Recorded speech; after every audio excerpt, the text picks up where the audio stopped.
ముందుగా ఇక్కడికి వచ్చిన మీడియా వాళ్ళందరికీ, కెమెరా వెనకాల ఉన్న వాళ్ళకి, కెమెరా ముందుకు వచ్చిన వాళ్ళకి, మీ అందరికీ ఇలా విజయవాడకి రావడం మా సినిమా ప్రమోషన్స్ భాగంగా నిజంగా చాలా ఆనందంగా ఉంది. మళ్ళీ చాలా రోజులు వచ్చిన ఇందాక వస్తున్నప్పుడు లాస్ట్ ఫిదా సినిమాకి వచ్చామని చెప్పారు. ఇక్కడే మీ అందరినీ కలవడం జరిగింది. అండ్ మళ్ళీ ఇలా నా కొత్త సినిమాతో మీ ముందుకు రావడం ఒక కొత్త రకమైన జానర్ ఇది. తెలుగులో ఎయిర్ ఫోర్స్ సినిమా అనేది ఇప్పటివరకు రాలేదు.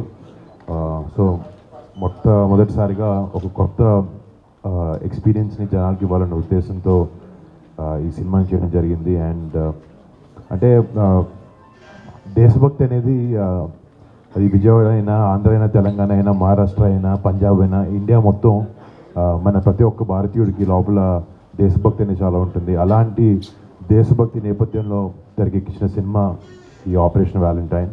అండ్ 2019 ఫిబ్రవరి 2019లో ఈ విషయం చాలామంది తెలుసు. పుల్వామా డిస్ట్రిక్ట్లో పుల్వామా అటాక్ అని ఒకటి అయింది. అది ఒక మిలిటెంట్ ఆర్గనైజేషన్, ఒక సిఆర్పిఎఫ్ సోల్జర్స్ కాన్వేని ఢీకొని ఒక 40 మంది సిఆర్పిఎఫ్ సోల్జర్స్ మరణించారు. దానికి రిటాలియేషన్గా మన Indian defences, Indian air force వాళ్ళ టెర్రరిస్ట్ ఆర్గనైజేషన్ వాళ్ళ క్యాంప్స్ని డిటెక్ట్ చేసి ఎవ్వరికి తెలియకుండా చాలా చాలా సీక్రెటివ్గా బాలకోట్ ఎయిర్ స్ట్రైక్ అని ఒకటి చేయడం జరిగింది. దాంట్లో వెళ్ళి ఆల్మోస్ట్ ఒక 300-400 మంది మిలిటెంట్స్ని డిస్ట్రాయ్ చేశారు, వాళ్ళ క్యాంప్స్ని డిస్ట్రాయ్ చేశారు. దాని తర్వాత పొలిటికల్గా లేకపోతే మీడియా ద్వారా చాలామంది వేరే దేశం వాళ్ళు ఇది జరగలేదు, ఇండియా వచ్చి ఒక ఖాళీ క్యాంప్లో బాంబ్స్ చేసి వెళ్ళిపోయింది అని చెప్పి న్యూస్ని చాలా వరకు ఏంటంటే డైల్యూట్ చేశారు. బట్ మన భారతదేశంలో ఉండే పౌరులందరికీ, మన డిఫెన్సెస్కి తెలుసు, మన సోల్జర్స్కి జరిగిన ఆ ఇన్సిడెంట్, ఆ బ్లాక్ డే ఏదైతే అనుకుంటున్నాము 14 ఫిబ్రవరి, దానికి రిటాలియేషన్గా బయట వాళ్ళు ఎన్నైనా చెప్పుకోవచ్చు, డీప్ డౌన్ వాళ్ళకి తెలుసు ఇండియా ఒక గట్టి ఆన్సర్ దానికి ఇచ్చింది. కానీ జనరల్ సిటిజన్స్ లాగా మనందరికీ ఇలాంటి న్యూస్లో పనిచేసే వాళ్ళు, మీడియా హౌసెస్ అందరూ చాలా వరకు ఇన్ఫర్మేషన్ని జనాలకి తీసుకురావడానికి ట్రై చేశారు, చెప్పారు. బట్ మనకి కూడా వెనకాల ఈ మిషన్ వెనకాల వాళ్ళ ప్లానింగ్ ఎలా జరిగింది, వాళ్ళు ఏ ఉద్దేశంతో చేశారు, వెనకాల అంటే ఇలాంటి మిషన్ చేయాలంటే అది ఒక ఆషామాషి విషయం కాదు. చాలా టైం కానీ, చాలా ప్లానింగ్ కానీ దాని వెనకాల ఉంటుంది. సో ఆ బ్యాక్ డోర్ ఏవైతే ప్లానింగ్ జరిగిందో, ఏవైతే వాళ్ళు ఈ మిషన్ ప్లానింగ్ అంతా జరిగిందో, ఇదంతా చాలా డీటెయిల్డ్గా జనాలకి చూపిస్తే మన సోల్జర్స్ మీద, మన ఎయిర్ ఫోర్స్ పైలట్స్ మీద మనందరికీ రెస్పెక్ట్ ఉంది వాళ్ళ మీద ఎప్పుడు. బట్ ఇలాంటి వాళ్ళు చేసిన ఒక కరేజియస్ మిషన్ గురించి వెనకాల ఎలా జరిగిందనేది జనాలకి చూపిస్తే వాళ్ళకి తెలియడం కూడా చాలా ఇంపార్టెంట్ అనిపించి ఒక చిన్న ప్రయత్నమే మా ఈ సినిమా. దీని మీద ఆధారంగా తీసుకుని ఆబ్వియస్లీ కొంచెం ఫిక్షనలైజ్ చేసి కొన్ని క్యారెక్టరైజేషన్స్ రాసి చేయడం జరిగింది. బట్ మేమైతే చాలా కాన్ఫిడెంట్గా ఉన్నాం. అంటే ఇందాక చెప్పినట్టు ఈ దేశభక్తి అనేది ప్రతి ఒక్కరిలో ఉంటుంది. ప్రతి ఒక్కరికి రేపొద్దున ఈ సినిమా చూసిన తర్వాత మన సోల్జర్స్ మీద కానీ వాళ్ళ మీద మనకి ఎప్పుడు రెస్పెక్ట్ అపారంగా ఉంటుంది. బట్ ఈ సినిమా చూసిన తర్వాత మళ్ళీ వాళ్ళు చేసే గొప్ప పనుల్ని, వాళ్ళు చేసే గొప్ప త్యాగాల్ని మనం ఒకసారి గుర్తు చేసుకుని మనసంతా దేశభక్తితో, ధైర్యంతో, వాళ్ళ మీద రెస్పెక్ట్తో మన థియేటర్ బయటకు వస్తారని ఒక ఆశతో ఈ సినిమాని చేసాం. అండ్ మార్చ్ 1న సినిమా వస్తుంది. మీ అందరికీ, ప్రతి ఒక్కరికి, ప్రేక్షకులు ప్రతి ఒక్కరికి, తెలుగు ఆడియన్స్ ప్రతి ఒక్కరికి ఈ సినిమా నచ్చుతుంది అని నేను మనసారా నమ్ముతున్నాను. అంటే నిజంగా ఇందాక చెప్పినట్టండి, చాలా అదృష్టంగా ఫీల్ అవుతాను. ఎందుకంటే కొన్నిసార్లు ప్లాన్ చేస్తే జరగవు ఇలాంటివి. ఇప్పుడు ప్రేమ కథలు లేకపోతే కమర్షియల్ సినిమాలు, మంచి ఫైట్లు ఉన్నవి అప్పుడప్పుడు అందరు హీరోలు చేస్తూ ఉంటారు. నేను కూడా చేశాను అలాంటివి. ఇప్పుడు F2 లాంటి సినిమాలు కానీ, ఫిదా లాంటివి, తొలి ప్రేమ కానీ, కథలు. కంచి తర్వాత నాకు అంటే ఒక యాక్టర్గా అన్నీ ప్రయత్నించాలి, అన్నీ ట్రై చేయాలని ఒక ఆశ, ప్యాషన్ నాకు ఉంది. కానీ కొన్నిసార్లు ఇలాంటి నిజం కథలని జనాలకి చెప్పడం చాలా ఇంపార్టెంట్ అని నేను నమ్ముతాను. అండ్ ప్లస్ కథ విన్నప్పుడు నేను కూడా విన్నప్పుడు అరే ఇదేంటి నాకు ఇంత తెలిసి ఏంటి ఇంత జరిగింది వెనకాల అని ఒక ఆశ్చర్యం నాకు అనిపించింది. అప్పుడు అనిపించింది నేను చేయాలి సినిమా, జనాలకు తెలియాలి. ప్లస్ కొన్నిసార్లు ఒక కథ ఇలాంటి ఇన్సిడెంట్ని వెనకాల ఏమైందని చెప్పాలన్న ఆశతో పాటు కథలో కమర్షియల్ వైబిలిటీ కూడా ఉండాలి. థియేటర్కి జనాలు పొద్దున్న టికెట్ వచ్చి చూస్తున్నారు అంటే వాళ్ళని ఎంటర్టైన్ కూడా చేయగలగాలి. అంటే ఎంటర్టైన్మెంట్ ప్రతి సినిమాలో ఫామ్ డిఫరెంట్గా ఉంటుంది. దీంట్లో దేశభక్తి అనేది లేకపోతే ఏరియల్ సీక్వెన్సెస్ అనేది చాలా ఆసక్తికరంగా ఉంటాయి. సో అంటే యాక్చువల్గా సార్ ఈ మూవీ ఏదైతే ఉందో ఆపరేషన్ వాలంటీర్, ఆ స్టోరీ విన్నప్పుడు మీకు ఏమనిపించింది? అంటే ఏదైతే పుల్వామా దాడులు ఉన్నాయో యాక్చువల్గా అది అందరికీ కూడా తెలియదు, పబ్లిక్ ఎవ్వరికీ కూడా ఈ స్టోరీ గురించి కానీ దాడులు జరిగాయని తెలుసు కానీ క్లారిటీ లేదు. సో ఇలాంటి ఒక క్లారిటీతో కూడుకున్నటువంటి ఒక స్టోరీ మీరు విన్నప్పుడు, ఇలాంటి స్టోరీని నేను ప్రజెంట్ చేయాలి అనుకున్నప్పుడు మీకు ఏమనిపించింది? స్టోరీ విన్నప్పుడు ఏమనిపించింది? అంటే నిజంగా చాలా ఎక్సైట్ అయ్యాను విన్నప్పుడు. అంటే ఒక కథగా నిజంగా ఏమైంది అనేది పక్కన పెడితే ఒక కథగా ఒక యాక్టర్గా ఒక స్క్రిప్ట్ విన్నప్పుడు కథలో ఉండే ఎమోషన్స్ కానీ లేకపోతే కథలో ఉండే క్యారెక్టరైజేషన్స్ కానీ కథలో ఉండే సీక్వెన్సెస్ దాన్ని డిజైన్ చేసుకునే విధానం కానీ అవి చాలా ఎక్సైట్మెంట్ ఇచ్చినాయి నాకు. వాటితో పాటు ఒక మంచి స్టోరీ, ఒక నిజం కథ మన భారతదేశంలో మనలాంటి పౌరుల్లో మనలాంటి ఒక మనిషి మన బార్డర్కి వెళ్ళి మనని సురక్షితంగా ఉండడానికి చూడాలనుకునే ఒక సోల్జర్ ఆ కథ చెప్పాలని నాకు నిజంగా ఇన్స్పిరేషన్ అనిపించింది. నిజంగా చాలా ఇన్స్పైర్ అయ్యాను యాక్చువల్లీ కథ విని బాగుంది లేదు ఇన్ని క్యాలిక్యులేషన్స్ మనసుకి నచ్చింది చాలా కథ. అండ్ ఇందాక చెప్పినట్టు అవకాశం చాలా అరుదుగా దొరుకుతుందని చెప్పాను.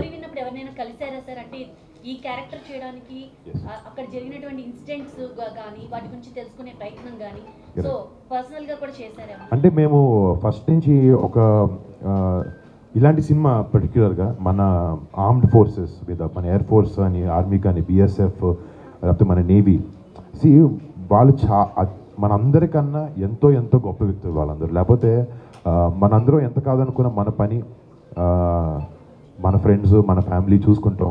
బట్ వాళ్ళందరూ భారతదేశంలో మొత్తం 130 కోట్ల మంది వాళ్ళ సొంత ఫ్యామిలీ అని అనుకునే ఉద్దేశం లేకపోతే అనుకునే థాట్ వాళ్ళకి ఉంటేనే వాళ్ళ ఫ్యామిలీని దూరంగా పెట్టి మన ఫ్యామిలీస్ కోసం మన కోసం కష్టపడుతూ సాక్రిఫైస్ చేస్తూ బార్డర్లో వెళ్ళి మన కోసం ఫైట్ చేస్తారు. సో డెఫినెట్గా అదైతే అనిపించిందండి. సో ఇంత వాళ్ళకు ఒక ట్రిబ్యూట్ లాగా ఇవ్వాలనే ఉద్దేశంతో మేము స్టార్ట్ అయ్యాం కాబట్టి వాళ్ళ గురించి మనకు ఇన్ఫర్మేషన్ ఎయిర్ ఫోర్స్ గురించి కూడా అంతంత తెలీదు. సో మేము ఫస్ట్ నుంచి ఏంటంటే మీ మీద మేము సినిమా చేస్తున్నప్పుడు మీ గురించి చేస్తున్నప్పుడు మిమ్మల్ని మంచి ఉద్దేశంలో చూపించాలనే ఉద్దేశం మాకుంది. సో ఫస్ట్ నుంచి మేము ఏం చేసామంటే స్క్రిప్ట్ని మినిస్ట్రీ ఆఫ్ డిఫెన్స్కి ఇండియన్ ఎయిర్ ఫోర్స్కి మేము పంపించడం జరిగింది. అండ్ వాళ్ళు మొత్తం ఒక స్క్రూట్నీ చేసి చూసుకుని అంటే వాళ్ళని కరెక్ట్ విధంగా చూపిస్తున్నామా లేదా అనేది కూడా చాలా ఇంపార్టెంట్. అండ్ మాకు అది చాలా ఇంపార్టెంట్. సో వాళ్ళకి పంపించిన తర్వాత వాళ్ళు చూశారు. ఒక ఫస్ట్ వచ్చినప్పుడు చిన్న చిన్న మైన్యూట్ చేంజ్ చేసాం. అంటే వాళ్ళ ఎయిర్ బేస్లో మేము ఇలా చేయము మేము మనం ఊహించుకొని కొన్ని సినిమాటిక్ కోసం రాసుకుంటాం. బట్ వాళ్ళు చెప్పిన తర్వాత మాకేం అలాంటి అబ్జెక్షన్స్ లేవని చెప్పి మేము మార్చడం జరిగింది. దాని తర్వాత వాళ్ళకి స్క్రిప్ట్ నచ్చితే వాళ్ళని మంచి దానిలో లైట్లో చూపిస్తే వాళ్ళు ఏంటంటే రియల్ ఎయిర్ బేసెస్లో షూట్ చేసే అవకాశం కూడా ఇస్తారు. మాకు ఒక 40 రోజుల వరకు గ్వాలియర్ బేస్ అని ఉంది. అది ఇండియాలో ఉన్న ఎన్నో ఎయిర్ బేసెస్లో one of the most busiest air base అనమాట. సో రోజు ఒక 40-50 టేక్ ఆఫ్ ల్యాండింగ్స్ అవుతూ ఉంటాయి. చాలా బిజియెస్ట్ ఎయిర్ బేస్ అది. సో అక్కడ పర్మిషన్ మాకు ఇచ్చారు. అక్కడ ఇచ్చినప్పుడు real life air force pilots చాలామందిని ఎన్నో గొప్ప వాళ్ళ పేర్లు అని నేను చెప్పలేను. బట్ వాళ్ళందరినీ కలవడం ఆ అదృష్టం నాకు దొరికింది. నాకు కూడా ఈ క్యారెక్టర్ ప్లే చేసినప్పుడు నేను ఎంతైనా ఊహించుకోవచ్చు ఈ క్యారెక్టర్ పేపర్ మీద మేము రాసిన విధానానికి ఇలా చేయొచ్చు అని. ఫిబ్రవరి 14th కూడా మీరు వెళ్ళి కలవడం అయితే జరిగింది. సో పర్సనల్గా అంటే మూవీని పక్కన పెడితే అసలు వాళ్ళని వెళ్ళి వాళ్ళ కుటుంబాలను కలవడం అనేది ఇది మామూలు విషయం కాదు. సో ఎలా అనిపించింది అప్పుడు? అంటే నిజంగా అదొక చాలా ఎమోషనల్ మూమెంట్ అనమాట నాకు మా టీం అందరికీ. అంటే కొన్నిసార్లు సినిమా ప్రమోషన్స్కి వెళ్తున్నామా లేకపోతే నిజంగానే మనకి లోపల నుంచి వెళ్తున్నామా అని ఒక ఆలోచించినప్పుడు నాకు వెళ్ళి అనుకుంటారేమో అని మొహమాటం ఉండింది.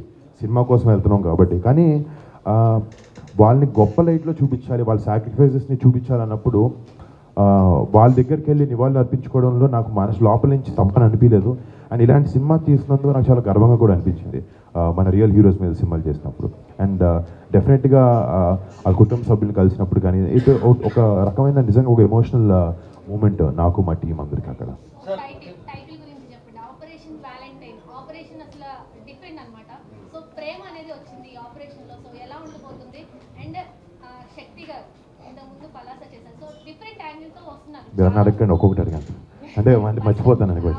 ఫస్ట్ అంటే ఆపరేషన్ వ్యాలంటైన్ ఇందాక మీరు చెప్పినట్టు 14 ఫిబ్రవరి ఈ పుల్వామా అటాక్ జరిగింది. సో ఐ మీన్ రియల్ నిజంగా జరిగినప్పుడు వాళ్ళకి ఆపరేషన్ పేరు పెట్టుకున్నారు. బట్ మాకు ఆబ్వియస్లీ కొన్ని రియల్ పేర్లు ఎన్ని వాడకూడదు, వాటికి మాకు క్లియరెన్స్ లేదు. బట్ ఆ ఇన్సిడెంట్ ఏదైతే జరిగిందో 14 ఫిబ్రవరి అది వ్యాలంటైన్స్ డే అవ్వడం, ఆ రోజు మనందరం ప్రపంచం దేశం మొత్తం వ్యాలంటైన్స్ డే అంటే గర్ల్ ఫ్రెండ్ లేకపోతే అలా జోన్లో సెలబ్రేట్ చేసుకుంటూ ఉంటాం. బట్ దాన్ని ఆ పుల్వామా అటాక్ తర్వాత ఒక బ్లాక్ డేగా మార్క్ అయింది.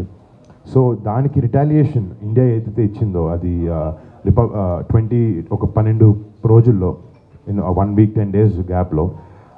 సో బేసిక్లీ ఈ ఆపరేషన్ అది ఏంటంటే మనం ఆ మిలిటెంట్ ఆర్గనైజేషన్స్కి ఇచ్చే వ్యాలంటైన్ డే రిటర్న్ గిఫ్ట్ అనమాట సినిమాలో. సో అందుకు ఆపరేషన్ వ్యాలంటైన్ అని పేరు పెట్టడం జరిగిందండి. సినిమాలో మీరు కాస్ట్ సిస్టమ్ గురించి ఒక పెద్ద డైలాగ్ అది అందరినీ చాలా ఆకట్టుకుంది. ఆ టైంలో అలాంటి డైలాగ్ కానీ జనాల్ని ఆకట్టుకునే విధంగా డైలాగ్స్ వాళ్ళకి రీచ్ అయ్యే విధంగా మెసేజ్ లాంటిది ఏమైనా ఉంటుంది మన డైలాగ్? అంటే సోల్జర్స్ చేసే హీరోయిక్స్ కానీ వాళ్ళు చేసే పనులు కానీ వాళ్ళ సాక్రిఫైజెస్ కానీ వాళ్ళ ఫ్యామిలీని వదులుకుని అంటే కొన్నిసార్లు నోరు తెరిచి డైలాగ్స్ 100% చాలా మంచిగా ఉన్నాయి సినిమాలో.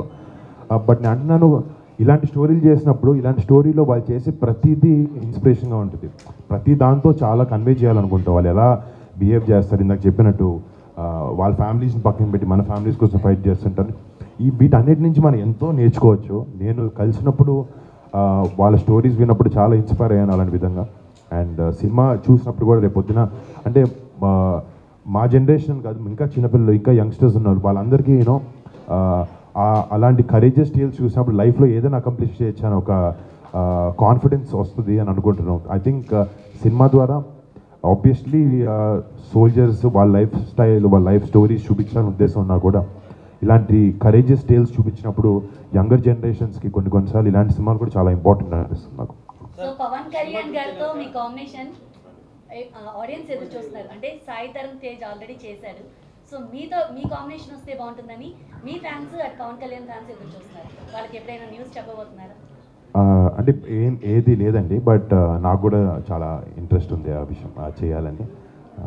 బట్ ప్రస్తుతానికైతే ఏది ఎవరి కథ చెప్పడం జరగలేదు. బట్ తేజ్ చేసేది అది బాగా ఆడింది and we are very happy for that. Sir cinema చూస్తే ఒక భారీ బడ్జెట్ సినిమా మీరు చెప్పేదాని ప్రకారం మరి డైరెక్టర్ ఏమో మరి కొత్త కొంచెం డైరెక్టర్ అని చెప్పుకోవాలి, ఎలా డీల్ చేస్తారండి? అంటే నేను నమ్మేది ఏంటంటే ఏ ఇండస్ట్రీలో అయినా యంగ్ టాలెంట్ యంగ్ బ్లడ్ ఎప్పటికప్పుడు వస్తూ ఉంటే ఒక స్టీరియోటైప్ అవ్వకుండా కొత్త ఐడియాస్తో ముందుకు ఆ ఇండస్ట్రీ ముందుకు కదులుతూ ఉంటుంది. అది ఎప్పుడూ టైం చూసిన ఈరోజు మీరు చూసిన వెటరన్స్ కూడా ఒక టైంలో వాళ్ళు యంగ్ జనరేషన్ యంగ్స్టర్స్ అనమాట. కానీ ఒక డైరెక్టర్ని కలిసినప్పుడు కొత్త డైరెక్టర్ని కలిసినప్పుడు కథ ఎంత బాగా రాశాడు ఇవన్నీ పక్కన పెడితే తనకు ఒక ప్యాషన్ ఉంటుంది, డైరెక్షన్ మీద ప్యాషన్ ఉంటుంది. చాలా వరకు ఏంటంటే నేను డైరెక్టర్ని అవ్వాలి అని ఒక ప్యాషన్ చాలా ఎక్కువ ఉంటుంది. బట్ ఈ డైరెక్టర్ని కలిసినప్పుడు అబ్బాయి తెలుగు అబ్బాయి కూడా కాదనమాట, అబ్బాయి రాజస్థాన్ నుంచి. తన దగ్గరికి వచ్చి కథ చెప్పినప్పుడు సరే డైరెక్షన్ అవకాశం కోసం మాట్లాడుతున్నాడా లేకపోతే తనకి నిజంగా ఈ ఎయిర్ ఫోర్స్ కథ చెప్పాలనుందా అని ఆలోచించినప్పుడు తన కళ్ళల్లో కనబడింది, తన మాటల్లో అర్థమైంది నాకు. తను ఎయిర్ ఫోర్స్కి చిన్నప్పటి నుంచి మన డిఫెన్సెస్కి చాలా పెద్ద అభిమాని తను. అండ్ వాళ్ళ కథలు చెప్పాలి, వాళ్ళ నిజం స్టోరీస్ చెప్పాలి అన్న ఉద్దేశంతో తను ఆ ప్యాషన్తో తను పనిచేసాడు, ప్యాషన్తో రాశాడు. ప్లస్ తను నాతో పనిచేయక ముందు కూడా నా కథ చెప్పక ముందు కూడా తను ఎయిర్ ఫోర్స్తో కానీ ఆర్మీతో కానీ వాళ్ళకి షార్ట్ ఫిల్మ్స్ అన్ని షూట్ చేస్తుంటారు. ప్లస్ తను విఎఫ్ఎక్స్ సూపర్వైజర్ కూడా పనిచేశాడు. అంటే తను ఒకే క్రాఫ్ట్ కాకుండా అన్ని క్రాఫ్ట్స్లో తనకి బాగా హోల్డ్ ఉందని తను కలిసినప్పుడు జరిగింది. ప్లస్ తను ఏంటంటే రాకముందే తనకి ఎయిర్ ఫోర్స్ మీద ఉండే ప్యాషన్తో ఎండ్ రన్ అని చెప్పి ఒక 10-minute షార్ట్ ఫిల్మ్ ఒకటి తీసి అంటే ఇలాంటి మూవీస్ ఎక్కువ బాలీవుడ్ ప్రేక్షకులు యాక్సెప్ట్ చేస్తారు. మన టాలీవుడ్ వచ్చేసరికి ప్రేమ 4 పాటలు 4 అంటే ఇలాంటి మూవీస్ యాక్సెప్ట్ చేసే అవకాశం ఉందా? అంటే మీరు చేశారు కానీ మీ జనరల్గా మీరు కూడా చాలా సినిమాలు చూసి ఉంటారు. మీకు నేను అనేది ఏంటంటే సినిమాని కరెక్ట్ విధంగా చూపిస్తే, కరెక్ట్ ఎమోషన్స్ పెడితే 100% ఏ ఆడియన్స్కైనా అది మనసుకు దగ్గర అవుతుంది సినిమా. బట్ అంటే ఏ సినిమా అయినా అండి, ఏ నేపథ్యం అయినా తీసుకొని, ఏ బ్యాక్డ్రాప్ అయినా తీసుకొని, ఎమోషన్ స్ట్రాంగ్గా ఉంటే అది ఏ లాంగ్వేజ్ అయినా, మీకు రేపు పొద్దున ఒక హిందీ సినిమా చూపించినప్పుడు మీకు హిందీలో అన్ని పదాలు అర్థమైనా అర్థం కాకపోయినా, ఒక మలయాళం సినిమా చూసినప్పుడైనా ఎమోషన్ కంటెంట్ బాగుంటే మీకు డెఫినెట్గా మీరు ఆకట్టుకుంటుంది. ఈ సినిమా ఇంతకుముందు ఎందుకు ఎవరు ట్రై చేయలేదో నాకు తెలీదు. బట్ ఒక యాక్టర్గా నాకు మంచి కంటెంట్తో రావాలి, వస్తే జనాలు ఆదరిస్తారనే ఒక ధైర్యం, కాన్ఫిడెన్స్ నాకు ఎప్పుడు ఉంది. ఎందుకంటే ఇప్పుడు 2015లో కంచే లాంటి సినిమా నిజంగా ఒక ఎక్స్పెరిమెంటల్ ఫిల్మ్ ఆ టైంలో. అలాంటి స్క్రీన్ ప్లే కానీ, అలాంటి క్యారెక్టరైజేషన్స్ కానీ, వెళ్ళి వార్ సినిమా కానీ అలాంటి. బట్ ఇప్పుడు చూస్తే మీరు జనాలు సినిమా చూసే విధానం కానీ అన్నీ చాలా వరకు మారుతూ ఉన్నాయి అండ్ ఇంట్రెస్ట్ డిఫరెన్స్ వస్తూ ఉన్నాయి. ఇప్పుడు ఏంటంటే వైడ్ యాక్సెప్టెన్స్ వచ్చింది జనాలకి. బట్ అల్టిమేట్గా అది ఓ 20-30 ఏళ్ళ క్రితంకి వెళ్ళినా, లేకపోతే ఇంకో 10 ఏళ్ళ తర్వాత అయినా కూడా ఎమోషన్ అనేది సినిమాలో గట్టిగా ఉంటే, బలంగా ఉంటే ఏ సినిమా అయినా జనాలు ఆకట్టుకోగలుగుతుంది. అండ్ అలాంటిది ఈ సినిమాలో టన్నుల్లో ఉంది ఎమోషన్. అది రేపొద్దున అందరికీ డెఫినెట్గా కనెక్ట్ అవుతుందని అనుకుంటున్నాను. మీరు చెప్పండి. ఓటీటీ కోసం ఏమైనా వెబ్ సిరీస్ ప్లాన్ చేస్తున్నారు? అంటే ఇంకా అందరూ వచ్చేసారు ఆల్రెడీ ఓటీటీలో. అవునండి. అంటే ప్లానింగ్ అదే ఇందాక చెప్తాను కదండి, ఇండస్ట్రీలో లేకపోతే ప్లాన్ బట్టి ఏది జరగదు. సిచ్యువేషన్ బట్టి ఏదన్నా నిజంగా రావాల్సిన టైంకి మంచి కథ వస్తే అది ఓటీటీ అయినా, ఏ స్పేస్ అయినా. ఇప్పటివరకు ఎవరు అప్రోచ్ అవ్వలేదా ఓటీటీ? అవ్వలేదు. ఆ డిస్కషన్ జరిగినాయి కానీ అంత నచ్చినవి రాలేదు. సో చేస్తే కూడా మంచి ఇంపాక్ట్ఫుల్. నేను మల్టీ స్టార్ మీరు అడిగితే నేను చేశాను కదండి, గట్టిగా 2 చేశాను కదా. నేను 12 సినిమాలు చేసి అంత 2 చేశాను.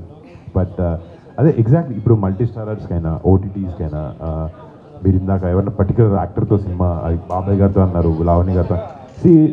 దీని వెనకాల కథే ముఖ్యం. అదే కథే ఇప్పుడు ఒక స్క్రిప్ట్ వెనకాల మీ పేరు రాస్తుంటుంది అంటారు. రేపు పొద్దున అలా రాసిన మన దగ్గర రావాలి, త్వరగా స్క్రిప్ట్ రావాలని కోరుకుంటున్నాను. సింగిల్ నుంచి మింగిల్ అయిపోయారు. సో దానికి దీనికి ఎలా అనిపిస్తుంది? అంటే బ్యాలెన్స్ చేస్తున్నారు. అంటే ఒక డిఫరెన్స్ ఏం పెద్ద ఏం లేదు. ఎందుకంటే మేము బాగా ఒక 5-6 ఏళ్ళ నుంచి మాకు ఇద్దరు పరిచయం ఉంది కాబట్టి పెద్ద డిఫరెన్స్ లేదు. ఇద్దరు ఫ్రెండ్స్లో ఉన్నాం, ఇప్పుడు ఒకే ఇంట్లో ఉంటున్నాం అంతే. థ్యాంక్ యూ అందరికీ.